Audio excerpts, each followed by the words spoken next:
ক্ষীৰতী গাইলৈ ৰূপান্তৰ হৈছে নেকি ধুদৰ আলি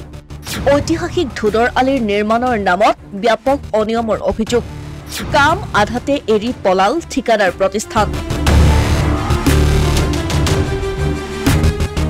ক্ৰমাৎ অনিশ্চয়তাৰ দিশে গতি কৰিছে ঐতিহাসিক ধুদৰ আলিৰ নিৰ্মাণ কাৰ্য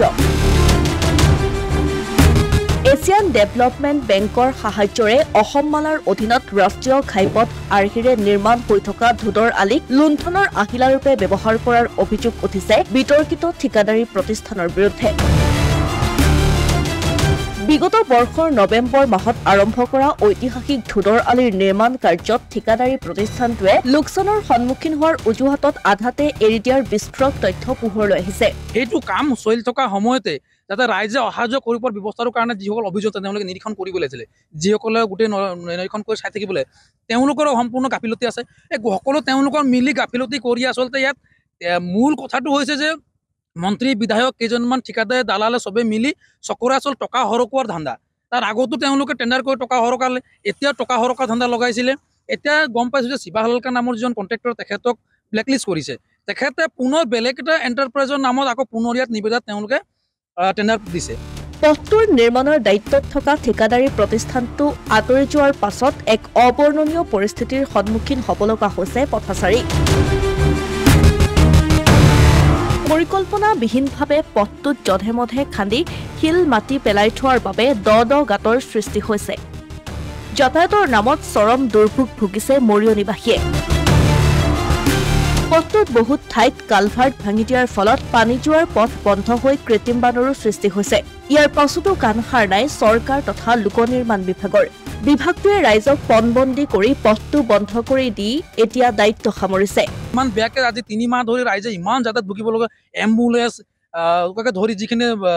স্কুল কলেজ যাবলগীয়া আমগুৰি নকচাৰী ইয়াত চেলেহাট হাই স্কুল এনেকৈ বহুত হাই স্কুল কলেজলৈ যোৱা ল'ৰা ছোৱালী আছে যাব নোৱাৰা হ'ল প্ৰায় এমাহ 1.5 মাহ ধৰি গৰম বন্ধৰ আগৰ চোৱা তেওঁলোকে পৰীক্ষা থাকে পৰীক্ষাৰ সময়ত তেওঁলোকে যাব নোৱাৰে সেইটো সময়ত খুব বৰষুণ থাকে একেবাৰে পিছল গাড়ীত বাদ দিয়ক খোজকাঢ়ি যাব এনেকুৱা অৱস্থা হৈ গ'ল আনহাতে লোক নিৰ্মাণ বিভাগৰ এই পথটো নিৰ্মাণৰ বাবে পুনৰ নিবিদাৰ আহ্বান প্ৰক্ৰিয়া চলি আছে কিন্তু বিতৰ্কিত ঠিকাদাৰী প্ৰতিষ্ঠান হালাকাৰ এণ্ড কোম্পানীয়ে বেলেগ এটা কোম্পানীৰ আঁৰত থাকি পুনৰ উচ্চ দৰত পথটো নিৰ্মাণৰ নিবিদা লাভৰ কুচকাৱাজ চলোৱাৰ তথ্য পোহৰলৈ আহিছে কিছুদিনৰ পূৰ্বে ব্লেকলিষ্টেড কৰা এই ঠিকাদাৰী প্ৰতিষ্ঠানটোৱে পুনৰ ঐতিহাসিক ধুদৰ আলিৰ পথ নিৰ্মাণৰ নিবিদা লাভ কৰাৰ যি কুচকাৱাজ চলিছে তাক লৈ এতিয়া সৃষ্টি হৈছে প্ৰশ্ন উন্নয়নৰ বাবে বিজেপিলৈ যোৱা বিধায়ক ৰূপজ্যোতি কুৰ্মীৰ ওপৰতো স্থানীয় লোকে উজাৰিছে ক্ষোভ কোনো এটা মাত নাই তেখেতে বিজেপিলৈ গ'লে ক'লে যে সমষ্টি উন্নয়ন কৰা হ'ব আজি এইটো উন্নয়ন ইয়াত বহুত জেগাত তেওঁলোক আধাৰিলা কৰিলে আজিলৈ কোনো আধাৰিলাত কাম কিন্তু কৰিব নোৱাৰিলে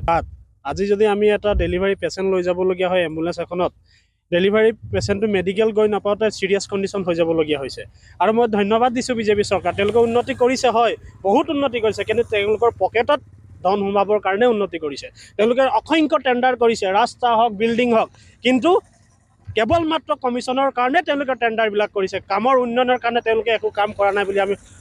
আমি এইটো দাবীৰে ক'ব পাৰিছোঁ তেওঁলোকক আৰু ধিক্কাৰ দিছোঁ বিজেপি চৰকাৰক তেওঁলোকে আমাক বহুতো আশা দেখালে যে ধুদৰ আলি এটা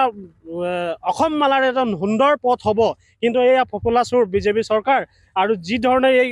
ৰাস্তাৰ অৱস্থা তেওঁলোকে যদি অতি শীঘ্ৰে এই ধুদৰ আলি ৰাস্তা যদি মেৰামতি নকৰে আমি অসম স্বাধীনতা ছাত্ৰ সন্থাৰ পৰৱৰ্তী দিনত 2-3 দিনৰ ভিতৰত আমি জংগী আন্দোলন গণতান্ত্ৰিকভাৱে আমি আন্দোলন তুলিবলৈ বাধ্য বিতৰ্কিত ঠিকাদাৰী প্ৰতিষ্ঠানটোৰ এই চক্ৰান্তৰ বিৰুদ্ধে সৰব হৈছে আচ্ছা এই সন্দৰ্ভত পৰৱৰ্তী সময়ত চৰকাৰে কি ব্যৱস্থা গ্ৰহণ কৰে সেয়াহে হ'ব লক্ষণীয় অসমীয়া প্ৰতিদিন ডিজিটেল ডেস্ক